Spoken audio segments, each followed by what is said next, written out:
Hello everyone, my name is Father Michael Passo. I'm the pastor of Mater Misericordiae in St. Edward's, and it's with great joy that I could finally show you the floor plans of our future church here at St. Edward's the Confessor. This moment has truly been a long time coming, and I couldn't be more excited to show you the plans for what will soon become our future church.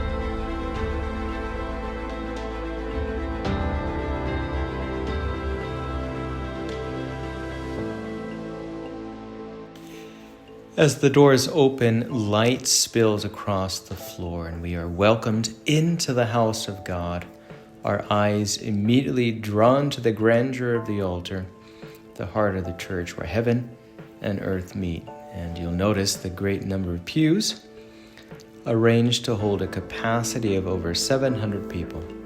As we turn towards the back of the church, the design invites us to pause and see how every space has been shaped with purpose.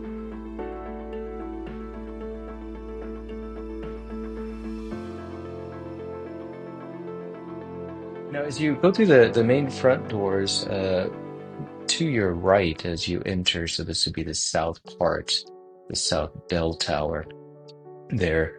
The very first feature that you see is what's called the bridal suite. And this suite will allow for the bride to get herself ready for her wedding.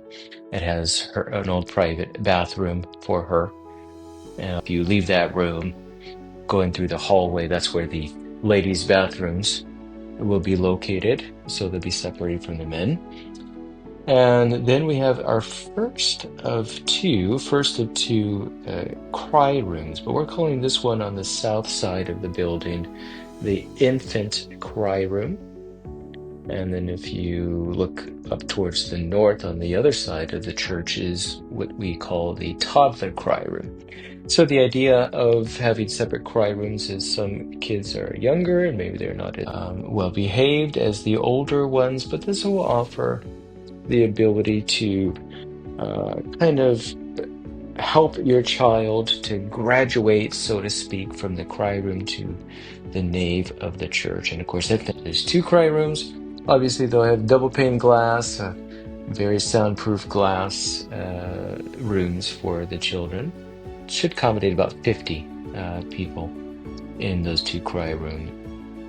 The men's bathroom, like I said, they're separated from the ladies, so the men's bathroom is on the north side of the building, and directly adjacent to that wall there is storage area / sacristy. So this would be used for items that we need for baptism, items that we might need for mass.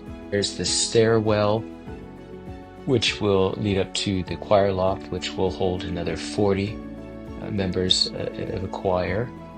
We'll head right over there to the Baptistry. So as you enter into the church, directly to your left is the Baptistry. As you can see, it's going to be quite a large room. There will be the baptismal font, a pillar in that room, and very exciting. I've asked them to have enough space that we might be able to put an altar, and I thought it'd be fitting to have an altar to the Infant of Prague, the Divine Infant of Prague. So he'll have his own altar. Of course, we have dedicated the construction, the fundraising of this new church to the Infant of Prague. So he needs to have his own altar. He needs to be honored in a special way. As you exit the baptistry, there will be what's called an ADA confessional. This will be for those people who maybe cannot hear that well or that cannot kneel down, especially for people that are in a wheelchair. It's difficult for them to get into the regular size confessional, so they're going to have their own confessional. And then as you move through the nave towards the altar, then there's plenty of a space on the aisles to come up for communion and then to return to your pew. Plenty of space in the center aisle for processions. Then we have the transepts. So the transepts in the nave, they make the cruciform form of the church, and the transepts will have the confessionals on the extremities. Notice that the confessionals, the placement of the confessionals will allow greater lines for confession, and even the placements of the doors on the transept, if you notice, they will lead to two small plazas, and those plazas could be used for food sales, they could be used for some type of a community gathering after Mass. There is a super long communion rail. This communion rail will enclose not only the main sanctuary, but the two side altars. And this communion rail will also allow for four priests to distribute communion. So it's going to greatly reduce the time that it takes to receive communion. There will also be a elevated pulpit where the priest and deacons preach from. It just adds to the grandeur of the gospel and the sermon when the priest is standing in such a designed pulpit. Now, as I said, the most important part of the floor plan and of the church is the sanctuary. The sanctuary is plenty big.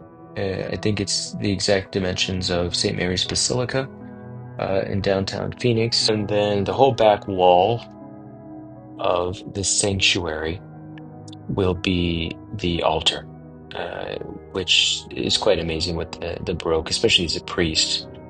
You feel so small offering Mass on such a grand altar. It's a very humbling experience offering Mass on such as an altar that we want to construct. And then obviously right behind the sanctuary comes the sacristy, which would be used for vesting for the priests as well as the altar servers. And there's also on the north side of the sacristy there's a stairwell leading up to a second story or second floor of the sacristy. That second floor would be used for storage.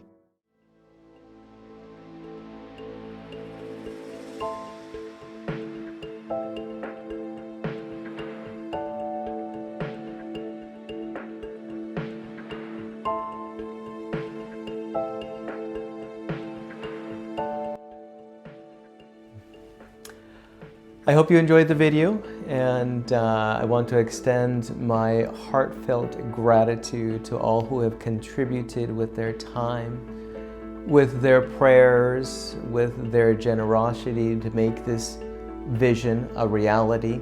Your faith and your support have brought us to the moment that we find ourselves in today. So I invite you, if you feel called to contribute to building this new church for the greater glory of God, I invite you to make a donation today.